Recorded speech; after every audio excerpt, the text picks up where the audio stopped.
Seja bem-vindo ao DRN Audiolivros. Se não for inscrito ainda, peço que se inscreva no nosso canal. Acompanhe os nossos audiolivros aí. A gente tem bastante conteúdo. Se você deseja um livro e não tiver no canal ainda, deixa nos comentários aí que eu sempre faço uma lista e tento ir atrás assim que possível. Se quiser nos dar uma força, a gente tem o Apoia-se, o Seja Membro e também o Pix. Sempre fica na descrição do canal e na descrição dos vídeos. E muito obrigado por estar acompanhando a gente nessa jornada. E vamos para as nossas leituras. Capítulo 28. Uma nova trama no padrão. Em seu cavalo, Perrin observava desconfortável as montanhas da adaga do fratricida. A subida ainda era íngreme e parecia que continuaria assim para sempre, embora ele achasse que não devia faltar muito para alcançar o topo da trilha. De um lado, o terreno descia íngreme até um córrego raso vindo da montanha, batendo com forças em rochas afiadas. Do outro, as montanhas se erguiam em uma série de picos serrilhados, como cataratas de pedras congeladas. A trilha seguia por uma área de pedregulhos, alguns do tamanho da cabeça de um homem, outros grandes como o de uma carroça. Não seria preciso muita habilidade para se esconder ali. Os lobos tinham informado que havia gente nas montanhas. Perrin se perguntava se seriam os amigos das trevas de Fen. Os lobos não sabiam, nem se importavam. Sabiam apenas que os distorcidos estavam à frente, em algum lugar. Ainda estavam muito à frente, embora Ingtar tivesse forçado bastante o ritmo de marcha. Perrin notou que Uno observava as montanhas ao redor assim como ele.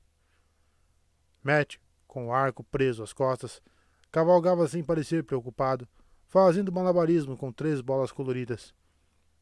Mas também parecia um pouco mais pálido. Vênio o examinava 2 ou 3 vezes por dia, franzindo a testa. E Perrin tinha certeza de que ela até mesmo tentara curá-lo, pelo menos uma vez. Mas aquilo não fizera nenhuma diferença visível. De qualquer forma, ela parecia mais preocupada com algo que não mencionava. Rand, pensou Perrin, olhando para as costas da Aes Sedai. Ela cavalgava sempre à frente da coluna com Ingtar, e sempre queria que seguissem ainda mais rápido do que o Lord Shienaran permitiria. De algum jeito ela sabe sobre Rand. Imagens enviadas pelos lobos lampejaram em sua mente. Casas de pedra em fazendas e aldeias em terrenos aplanados, todas além dos picos das montanhas. Os lobos não viam as construções humanas de modo muito diferente de como viam colinas ou campinas, a não ser pela sensação de que eram terras estragadas. Por um momento, Perrin percebeu que compartilhava aquele lamento, lembrando-se de lugares que os de 2 pernas abandonaram havia muito tempo, lembrando-se da carreira veloz por entre as árvores e da força de sua mandíbula, dando um bote quando a corça tentava fugir e, com dificuldade, afastou os lobos de seus pensamentos. Essas Aes Sedai vão destruir todos nós.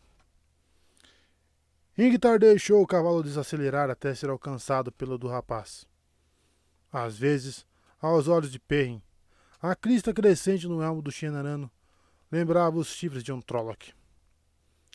Ingtar falou em voz baixa. Conte-me outra vez o que os lobos disseram.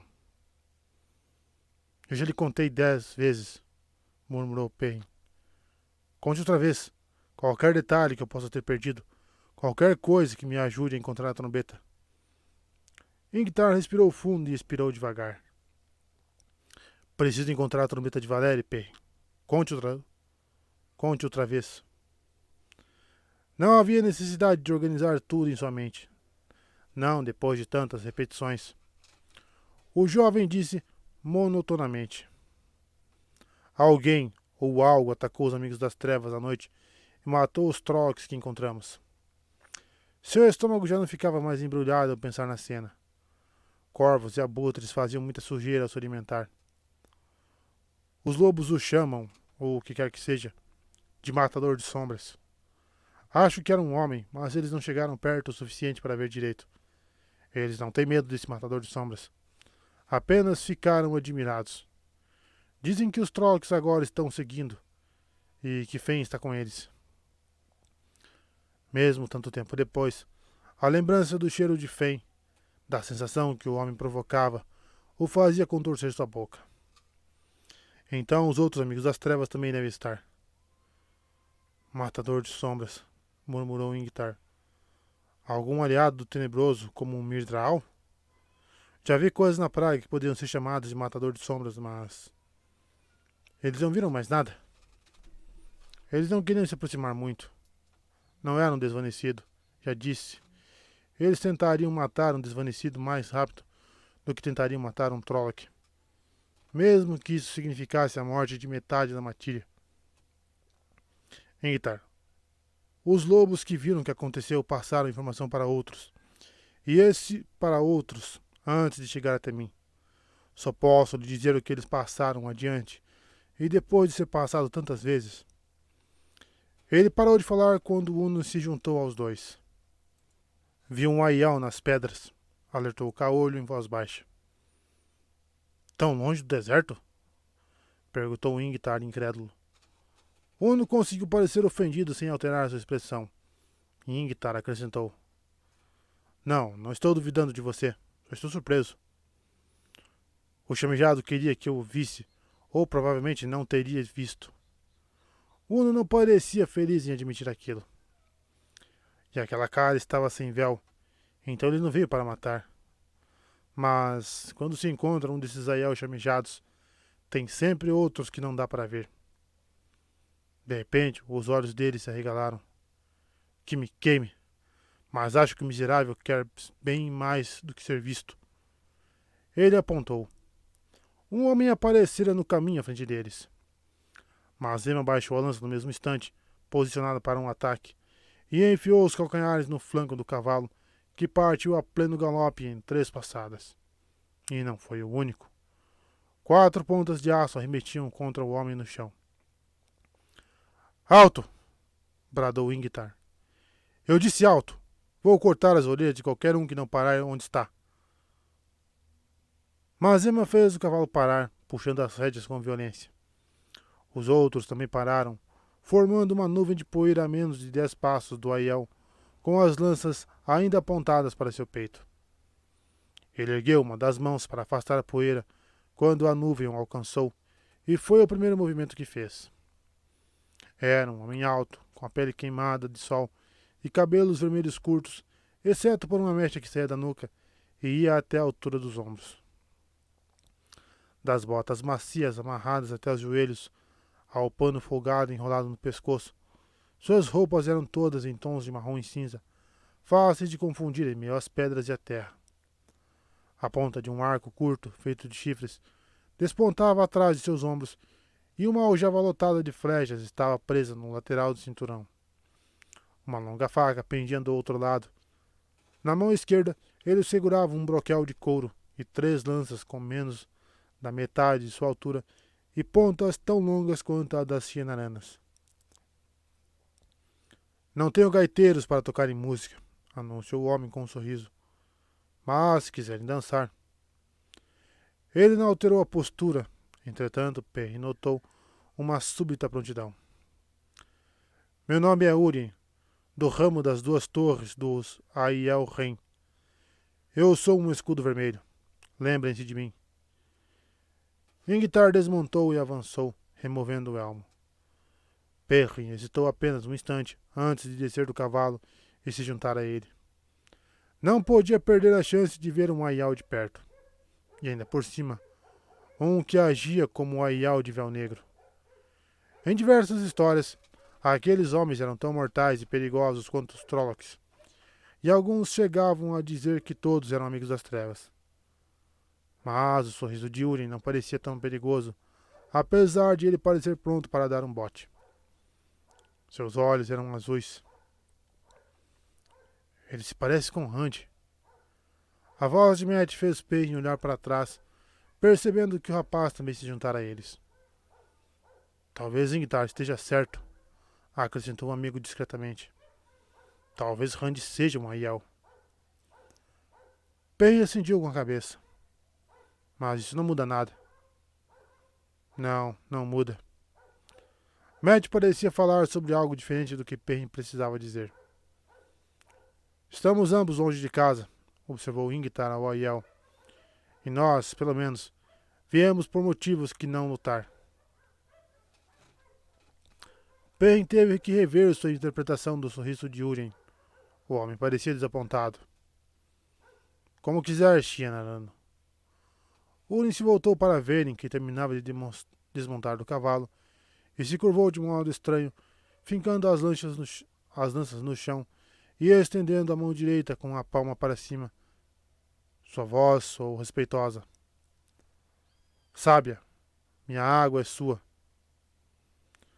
Veren entregou as rédeas a um dos soldados. Então analisou o Aiel enquanto se aproximava. Por que me chama assim? Acha que sou uma Aiel? Não, sábia. Mas você tem a aparência de alguém que fez a jornada a Ruidean e sobreviveu. Os anos não tocam as sábias da mesma forma que tocam as outras mulheres ou homens. Uma expressão empolgada surgiu no rosto da Aes Sedai, mas Ingtar a cortou, impaciente. Perseguimos amigos das trevas e Trollocs, Urien. Teve algum sinal deles? Trollocs? Aqui? Os olhos de Urien brilharam. É um dos sinais mencionados pelas profecias. Quando os Trollocs saírem da outra vez da praga, deixaremos a terra da Trindade e retomaremos nossas antigas moradas. Houve um burburinho entre os Shianaranos que ainda estavam montados. Urien os encarou com um orgulho que fazia parecer que os olhava de cima. A terra da Trindade? Perguntou Matt. Perrin achou que lhe parecia ainda mais pálido. Não tinha uma aparência exatamente doente. Era mais como se houvesse passado muito tempo sem pegar sol. Vocês chamam de deserto, explicou Urien. Mas para nós é a terra da Trindade. Uma pedra para nos moldar. Um teste para provar nosso valor. E uma punição por nosso pecado. Que pecado? Indagou Matt. Perrin prendeu a respiração, esperando que as lanças na mão de Urien voassem. O Aiel deu de ombros. Foi há tanto tempo que ninguém se lembra. A não ser as sábias e os chefes dos clãs. E eles não falam sobre isso. Deve ter sido um grande pecado para eles não conseguirem nos contar. Mas o Criador nos pune bem. Trollocs, insistiu Ingtar. Você viu algum Trolloc? Urien negou com a cabeça. Eu os mataria assim que visse, mas não encontrei nada além de pedras e do céu. Ingtar fez um meneio com a cabeça, perdendo o interesse. Mas Veren falou com evidente curiosidade. Essa Ruidian, o que é? Onde fica? Como as meninas são escolhidas para ir? O rosto de Urien tornou-se indecifrável. Seus olhos guardados. Não posso falar sobre isso, sabe? Perrin não conseguiu evitar que sua mão fosse até o machado. Havia algo na voz de Urien. Ingtar também se preparou, pronto para puxar a espada, e houve certa agitação entre os homens montados. Mas Veren se aproximou do Aiel, até quase tocar-lhe o peito, e o encarou.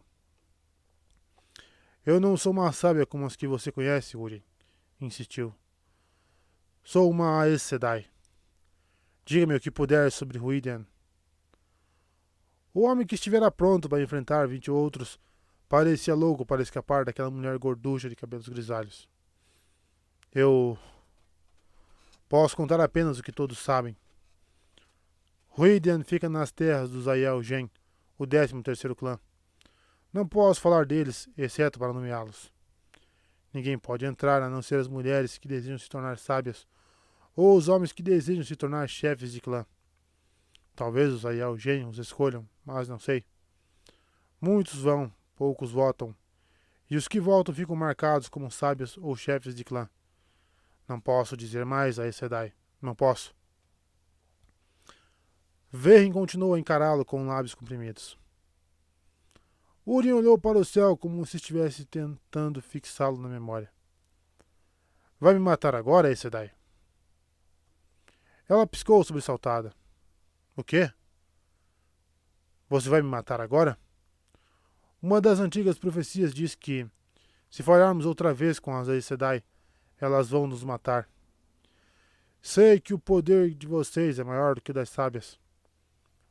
O Aiel riu de repente. Era um riso amargo. Havia uma luz selvagem em seus olhos. Traga os seus raios, Aes Sedai. Vou dançar com eles. O Aiel pensava que ia morrer, mas não estava com medo. Perrin percebeu que estava boquiaberto e se recompôs, fechando a boca com um estalo. O que eu não daria, murmurou Verin contemplando-o, para ter você na Torre Branca, ou simplesmente disposto a falar. Ah, fique quieto, homem, não vou ferir você, a menos que pretenda me ferir com essa sua história de dança. O Orien pareceu estupefato. Olhou para os Shenaranos imóveis em seus cavalos, como se suspeitasse de algum truque. Você não é uma donzela da lança, explicou devagar. Como eu poderia atacar uma mulher que não se casou com a lança? É proibido, exceto para salvar a vida. E mesmo assim eu me feriria para evitar isso. Por que você está aqui, tão longe de sua terra? Perguntou ela. Por que você veio a nós? Podia ter permanecido nas rochas e jamais saberíamos que você estava lá. O Aiel hesitou e ela acrescentou. Diga apenas o que estiver disposto a dizer. Não sei o que suas sábias fazem, mas eu não vou feri-lo nem tentar forçá-lo a nada. É o que as sábias dizem, respondeu o homem secamente. Mas ainda assim, até mesmo um chefe de clã precisa ter estômago para evitar fazer o que elas querem. Ele pareceu escolher as palavras com cuidado. Estou à procura de alguém. Um homem. O olhar dele passou por Perrin, Mat e os Shenaranos, descartando todos. Aquele que vem com a manhã. Dizem que haverá grandes sinais e presságios de sua vinda. Eu percebi que vocês eram de Shenar pelas armaduras da escolta, e você tinha a aparência de uma sábia. Então achei que poderiam ter notícias de grandes eventos. Eventos que possam anunciar a vinda dele. Um homem? A voz de Verin era suave, mas seu olhar era afiado como uma adaga. Quais são esses sinais? Urien sacudiu a cabeça. Dizem que saberemos quando os ouvirmos e que o reconheceremos quando o virmos, porque ele estará marcado. Ele virá do oeste, de além da espinha do mundo, mas será do nosso sangue. E ele irá a Ruidian e nos guiará para fora da terra da Trindade. Ele pegou uma das lanças com a mão direita. Couro e metal rangeram quando os soldados estenderam as mãos para as espadas, e Pen percebeu que segurara outra vez seu machado, mas Verin os fez ficar imóveis com um olhar irritado. Urien esboçou na terra um círculo com a ponta da lança, traçando uma linha sinuosa no meio. Dizem que ele conquistará sob este símbolo. Ingtar franziu a testa enquanto examinava o símbolo. A expressão em seu rosto indicava que não o reconhecia. Mas Mat murmurou um xingamento entre dentes e Perrin sentiu a boca ficar seca. O antigo símbolo dos Aes Sedai. Verin apagou o desenho com o pé. Não posso lhe dizer onde está, Urien, respondeu ela. E não ouvi falar de quaisquer sinais ou presságios que possam levá-lo a ele. Então continuarei minha busca. Não foi uma pergunta, mas ainda assim, Urien esperou que ela sentisse antes de lançar um olhar orgulhoso e desafiador para os Shenaranos e lhes dar as costas. Ele se afastou em silêncio e sumiu por entre as rochas sem olhar para trás. Alguns dos soldados começaram a resmungar. Uno falou algo sobre os chamejados Aiel malucos, e Mazema rosnou que deveriam ter deixado o Aiel para os corvos. Desperdiçamos um tempo valioso, anunciou Ingtar bem alto. Vamos cavalgar mais depressa para compensar. Sim, concordou Verin. Precisamos ir mais rápido. Ingtar olhou para ela, mas a Aes Sedai encarava a mancha no chão, onde estivera o símbolo que ela apagara com o pé. Desmontar, ordenou ele. Bote as armaduras nos cavalos de carga. Estamos em Cair Rien agora. Não queremos que os Cargianos pensem que viemos atacá-los e sejam rápidos. Matt se inclinou para chegar mais perto de Perrin. Você... Você acha que ele estava falando de Rand? É loucura, eu sei, mas até Ingtar acha que ele é um Aiel. Não sei, respondeu Perrin. Tudo tem sido uma loucura desde que nos metemos com as Aes Sedai. Em voz baixa, como se falasse para si mesma, Vere murmurava, ainda olhando para o chão. Deve ser uma parte, mas como? Será que a roda do tempo tece fios no padrão dos quais nada sabemos? Ou será que as mãos do tenebroso tocam o padrão outra vez? Perrin sentiu um calafrio. Verin olhou para os soldados que tiravam as armaduras.